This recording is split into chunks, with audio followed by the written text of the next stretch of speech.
Hello everyone, welcome to my channel. आज की इस वीडियो में हम देखेंगे कि लाइब्रेरी का प्रैक्टिकल इम्प्लीमेंटेशन। इसका मतलब हम खुद से लाइब्रेरी बना के देखेंगे एंड फर्स्ट सैस कोड इस वीडियो में हम करने वाले हैं। तो देखते हैं, चलो हम वीडियो की और लेट्स स्टार्ट फ्रेंड्स। सबसे पहले जो लाइब्रेरी हम क्रिएट करते हैं, ठीक है, हम जब सैस में लाइब्रेरी क्रिएट करते हैं तो उसके कुछ नेमिंग कन्वेंशन होते हैं। नेमिंग कन्वेंशन मीन्स लाइब्रेरी का नेम हमेशा अंडरस्कोर से स्टार्ट होगा, या तो स्मॉल लेटर ए टू जी से स्टार्ट होगा, या तो कैपिटल लेटर ए टू जी से स्टार्ट होगा। ठीक है, ये तीन रूल आपको याद रखने हैं। एंड जो सैस का नेम होता है लाइब्रेरी का, उसमें सिर्फ आप 8 कैरेक्टर ले सकते हो। फॉर एग्जाम्पल एबीसी लिखा, एबीसी नेम में 3 कैरेक्टर है। ठीक है अलाउ अलो सैस नेम है बिकॉज यहाँ पे जो लाइब्रेरी का नेम है उसकी स्टार्टिंग हो रही है स्मॉल लेटर ए टू जी से हो रही। ए वाला ए भी वैलिड होगा, ठीक है, अंडरस्कोर ए बी सी ए भी वैलिड होगा। बट आप लिखते हो 09 ए बी सी तो ये इनवैलिड है, ठीक है, क्योंकि नंबर से स्टार्ट हो रहा है लाइब्रेरी का नेम। एंड दिस आपने ऐसे लिखा ए बी सी 09, ये वैलिड है। नंबर पीछे आ सकता है लेकिन नंबर सिर्फ आगे नहीं आ सकता, इतना आपको ध्यान में रखना है। अगर आप ऐसा लिख देते हो कभी कभार, तो मैं लिखता हूँ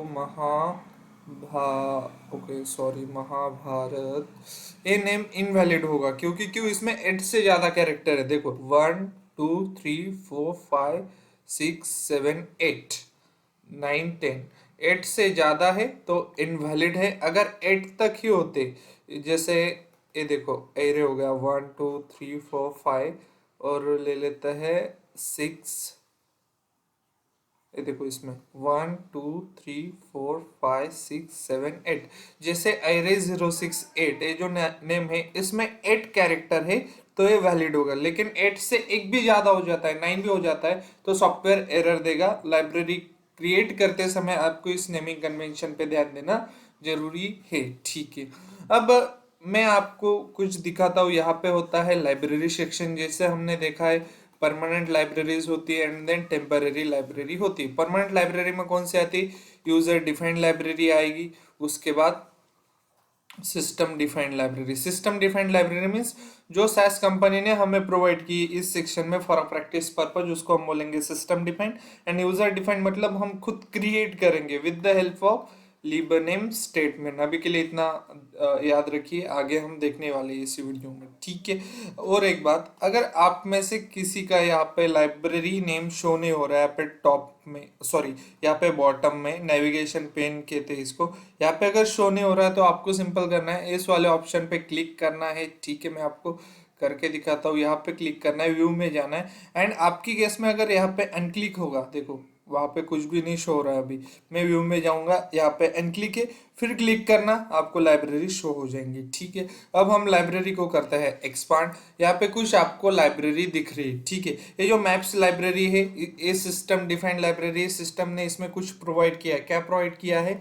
डेटा सेट प्रोवाइड किए फॉर हमारे प्रैक्टिस पर्पज के लिए। ठीक है, वैसे ये मैप्स जीएफ के लाइब्रेरी है, इसमें कुछ डेटा सेट है, इसमें कुछ डेटा सेट है। ये तो एम्प्टी लाइब्रेरी है भाई, सिस्टम ने प्रोवाइड की है, बट एम्प्टी लाइब्रेरी है। ठीक है, सैस हेल्प में बहुत सारे डेटा सेट मिल जाएंगे आपको। सैस यूजर भी एक एम्प्टी लाइब्रेरी है, सिस्टम डिफाइंड है, परमानेंट है, लेकिन एम्प्टी, इसमें डेटा एम्प्टी मतलब कुछ भी डेटा सेट उसमें नहीं। ठीक है, इसमें डेटा सेट है प्रैक्टिस के लिए। ये जो वेब वर्क है लाइक एज हमारी टेम्पररी लाइब्रेरी जैसी ही होती है। अगर आप वेब वर्क में कोई भी डेटा सेट भेज सकते हो, इस वेब वर्क में आप डेटा सेट क्रिएट कर सकते हो खुद का, लेकिन ये टेम्पररी स्पेस होगा, इतना आपको समझना है। और एक खास बात लिबनेम से, सॉरी, एक और खास बात, आप यहाँ तक ये जो लाइब्रेरी है इनमें अपना कोई एक्सटर्नल सोर्स का डेटा सेट आप इसमें नहीं भेज सकते। ठीक है, इतना आपको समझना है, क्योंकि इसमें सिर्फ सिस्टम का एक्सेस होता है। जो वेब वर्क है इसमें हम डेटा सेट भेज सकते हो, कैसे भेजेंगे आगे हम देखेंगे। ठीक है, बट ये टेम्पररी स्पेस होगा। एंड देन वर्क लाइब्रेरी आपको पता ही है, टेम्पररी लाइब्रेरी पिछले सेशन में हमने वो कवर अप किया है सारा, वहां से देख लेना। ठीक है, आज का हमारा एम है कि हम कैसे बनाएंगे यूजर डिफाइंड लाइब्रेरी। तो चलते हैं फ्रेंड्स, हम बनाते हैं लाइब्रेरी। उसके लिए हमें क्या करना होगा? सबसे पहले आप एक प्रोग्रामिंग विंडो चाहिए, इसके लिए हमें F4 प्रेस कीबोर्ड पे, मैं जैसे ही F4 प्रेस करूंगा कीबोर्ड पे तो ऐसा एक विंडो खुल जाएगा। यहाँ से हम क्या कर सकते हैं, यहाँ पे हम कोड राइट कर सकते हैं। पिछले वीडियो में भी हमने देखा था, ठीक है। हमें क्या राइट करना है, फॉर एग्जांपल हमें एक लाइब्रेरी क्रिएट करनी, मीन्स सॉफ्टवेयर को बताना है। अब ऐसे तो नहीं बताया जाएगा कि हमें कॉल से कि हमें लाइब्रेरी क्रिएट करके दो, नहीं, सॉफ्टवेयर की एक लैंग्वेज है, सॉफ्टवेयर को बताना पड़ेगा लिबनेम कीवर्ड से।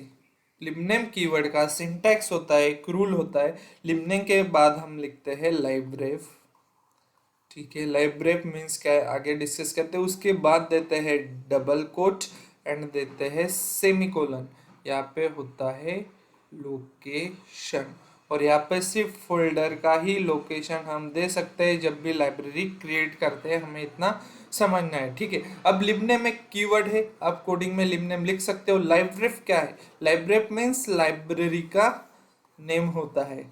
लाइब्रेरी का नेम, नेमिंग कन्वेंशन अभी डिस्कस किए, उसको फॉलो करते हुए कोई भी XYZ नेम दे सकते हो लाइब्रेरी का, यू वांट टू चॉइस, कोई भी नेम आप यहाँ पे दे सकते हो। एंड देन है क्या है लोकेशन, लोकेशन लेना होगा हमें, डबल कोट तो देने होंगे, यहाँ पे सिर्फ कॉपी पेस्ट वाला है, पेस्ट करना होगा लोकेशन। जिस फोल्डर से हम डेटा सेट लाना चाहते हैं इस नई बनाई हुई XYZ लाइब्रेरी में, उसका लोकेशन यहाँ पे पेस्ट करेंगे, इतना अभी आपको ध्यान में रखना है। तो ठीक है, हम अभी कोडिंग करते हैं, ठीक है। अभी हमारा सिंटैक्स क्या कह रहा है, सिंटैक्स कह रहा है कि लिबनेम कीवर्ड हमें देना है, ठीक है। लिबनेम कीवर्ड में लिखूंगा, लिबनेम कीवर्ड के बाद क्या लिखना है हमें, लाइब्रेरी का नेम, जैसे हमें बनानी है XYZ की नाम की लाइब्रेरी, उसके बाद दे देंगे डबल कोट एंड इसके बीच होगा फोल्डर का लोकेशन। अगर आप इस रामायणा डेटा सेट को XYZ लाइब्रेरी में भेजना चाहते हो, या तो ऐसा समझो XYZ लाइब्रेरी बनेगी, उसमें रामायणा डेटा सेट आएगा। अगर आप ऐसा चाहते हो तो डेटा फोल्डर का लोकेशन यहाँ पे पेस्ट कीजिएगा। अगर आपका ऐसा चाहना है कि मैं XYZ लाइब्रेरी बनाऊँ और उसमें महाभारत नाम का जो डेटा सेट है वो आए, तो आप डिलीट फोल्डर का लोकेशन देना। एंड आप ऐसा चाहते हो कि मुझे ये लाइब्रेरी खाली चाहिए, कुछ भी उसमें डेटा सेट ना हो, तो आप पराज एक खाली फोल्डर है उसका लोकेशन वहाँ पे पेस्ट कर सकते हो, ठीक है। 3 वे आपके पास है। सबसे पहले मैं डेटा जो फोल्डर है उसका जो लोकेशन है वो पेस्ट करके दिखाता हूँ कैसे किया जाता है। सिंपल उस पर्टिकुलर फोल्डर पे आना है, राइट क्लिक करना है एंड देन यहाँ पे लास्ट में प्रॉपर्टीज पे आओगे एंड देन लोकेशन लिखा है, उसके सामने इस लोकेशन को select, then control C and फिर से करेंगे क्लोज एंड फिर इन डबल कोट के बीच आएंगे, कंट्रोल V से वो लोकेशन को पेस्ट कर देंगे। डेटा नाम का फोल्डर हमने यहाँ पे उसका लोकेशन पेस्ट किया एंड देन हमें सेमीकोलन देना है, ठीक है। सेमीकोलन देते ही लिबनेम कीवर्ड से लेके सेमीकोलन तक ये पूरा जो है ये एक स्टेटमेंट हो गया। हमने देखा था स्टेटमेंट क्या होता है, every statement and with semicolon, semicolon तक जहाँ से कीवर्ड स्टार्ट होता है और सेमीकोलन तक पूरा, इसको हम स्टेटमेंट कहते हैं, ठीक है। एंड जो लिबनेम स्टेटमेंट है अभी के लिए आपको समझना है कि एक ग्लोबल स्टेटमेंट है। क्या समझना है आपको, एक ग्लोबल स्टेटमेंट है and global statement without run statement run हो जाता है, क्योंकि जितने भी ग्लोबल स्टेटमेंट है आगे देखेंगे हम ग्लोबल एंड लोकल में क्या डिफरेंस है। अभी के लिए इतना ही समझो, एक ग्लोबल स्टेटमेंट है इसीलिए इसको रन स्टेटमेंट की जरूरत नहीं, और जो हमारे डेटा स्टेप में यूज होते हैं लोकल स्टेटमेंट उनको ये रन स्टेटमेंट की जरूरत होती है, ठीक है। फिलहाल इतना समझना है, लिबनेम इज अ ग्लोबल स्टेटमेंट इसलिए इसको रन की जरूरत नहीं, ठीक है। अब आप इतना भी समझ गए तो मैं फिर आपको रन कैसे करना है। आपने कोड लिखा, यहाँ पे सबमिट बटन पे आना है, स्मॉल रनिंग गाय पे यहाँ पे सिंपल क्लिक करना है, ठीक है। देखो यहाँ पे मैं सब मिटा देता हूँ भी, ये देखो सक्सेसफुली लाइब्रेरी हमारी असाइन हुई। लाइब्रेरी सेक्शन में चलते हैं, इसको एक्सपांड करिएगा, देखो XYZ लाइब्रेरी आ गई है एंड इसमें रामायणा नाम का डेटा सेट आ गया है, ठीक है। अगर आप ऐसा चाहते हो मैं कोई एक और दूसरी लाइब्रेरी बनाऊँ, जैसे मैं बनाता हूँ एक और दूसरी लाइब्रेरी हम बनाते हैं, ठीक है। इसको ऐसे ही रहने देते हैं। सिंटैक्स क्या है लाइब्रेरी बनाने का, सिंपल लिबनेम और उसके बाद लाइब्रेरी का नेम हम दे सकते हैं, कुछ भी हम लाइब्रेरी का नेम देना चाहेंगे, ठीक है। लाइब्रेरी का नेम एक 8 कैरेक्टर तक होना चाहिए, इसलिए मैं देता हूँ अर्जुना। एक अर्जुना नाम की लाइब्रेरी बनेंगे, पहले वेरीफाई कर लीजिएगा नेम में 8 कैरेक्टर है क्या, 1 2 3 1 2 3 4 5 6 ये नेम चल जाएगा। उसके बाद हम डबल कोड देते हैं। एंड याद रखिएगा, इसमें बहुत सारे लोग गलती करते हैं कि ये जो डेटा सेट है इसका लोकेशन वहां पे दे देंगे। क्या होता है मैं आपको दिखाता हूँ। अगर आप देते हो गलती से डेटा सेट का लोकेशन यहाँ पे पेस्ट करते हो, मैंने पहले ही कहा कि वहां पे फोल्डर का लोकेशन देना चाहिए। तो मैं आपको दिखा देता हूँ कि क्या होता है। देखो, अगर आपने दे दिया डेटा सेट का लोकेशन तो यहाँ पे एक एरर आपको शो कर देगा। ठीक है, library Arjuna is not in a valid format for access method. Okay, access method का वैलिड फॉर्मेट नहीं है। वैलिड फॉर्मेट यही है कि आप यहाँ पे सिर्फ फोल्डर का लोकेशन पेस्ट करते हो। ठीक है, जब भी आप लाइब्रेरी को बनाओगे तो उसके आगे आपको सिर्फ फोल्डर का लोकेशन पेस्ट करना है। ठीक है, अर्जुना लाइब्रेरी में मैं चाहता हूँ कि महाभारत नाम का जो डेटा सेट है आ जाए। ठीक है, इतना आपको समझना है। प्रॉपर्टीज में जाएंगे, फिर वही चीजें इसको करते हैं कॉफी एंड देन क्लोज करेंगे यहाँ पे। फिर आएंगे इस डबल कोट के बीच और यहाँ पे कर देंगे पेस्ट एंड देन इसको हम रन करते हैं। ठीक है, पर्टिकुलर को सिलेक्ट कर लेंगे। अभी इसको ही करना है तो रन हो गया, तो इसी को हमें रन करना है। तो इसको रन करेंगे। अभी क्या होगा, अर्जुना नाम की लाइब्रेरी में कौन से फोल्डर का लोकेशन दिया हमने, डिलीट फोल्डर का। यहाँ पे थोड़ा हम क्लियर कर लेते हैं। ठीक है, यहाँ पे क्या होगा, अर्जुना नाम की एक लाइब्रेरी बनेगी लाइब्रेरी सेक्शन में। ठीक है, उसमें कौन सा डेटा सेट जाएगा, ए जाएगा क्या, नहीं, हमने लोकेशन किसका प्रोवाइड किया, डिलाइट फोल्डर का लोकेशन अगर हम प्रोवाइड करते हैं तो इसमें जो भी डेटा सेट होंगे वो सारे अर्जुना नाम की लाइब्रेरी में जाएंगे। अगर इसके आगे और भी एक डेटा सेट होता, बट याद रखना है कि वो डेटा सेट का extension dot SAS 7b date वाली फाइल ही ये यहाँ से पुल करता है लाइब्रेरी में। ठीक है, अगर dot XL S x file इसके नीचे होती तो उसमें नहीं जाती, सिर्फ सैस डेटा सेट ही यहाँ से वो पुल करता है। इतना आपको समझना है। ठीक है, अब हम इसको करके रन करके देखते हैं। ठीक है, रन करने के बाद library successfully assign, library section में जाएंगे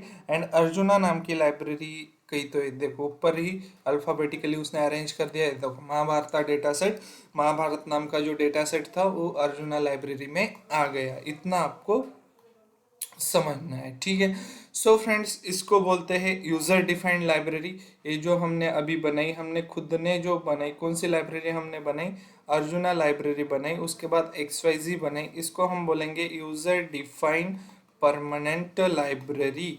एंड देन आपको यहाँ पे ख्याल रखना है, जैसे ही सेशन आप क्लोज करोगे, मतलब सॉफ्टवेयर से बाहर जाओगे और फिर रीओपन करोगे तो अर्जुना एंड XYZ यहाँ से वैनिश हो जाएंगी। फिर भी आप बोलोगे कि सर इसको आप क्यों परमानेंट कह रहे हो, तो इसका मीनिंग ऐसा है, यहाँ से तो वैनिश हो जाएगी, यहाँ से तो चली जाएंगी, बट आपको ध्यान रखना है जो फोल्डर के लोकेशन आपने दिए थे ना, सर्वर्स फाइल्स एंड फोल्डर पे, ये तो परमानेंट यहीं पे रहने वाले हैं।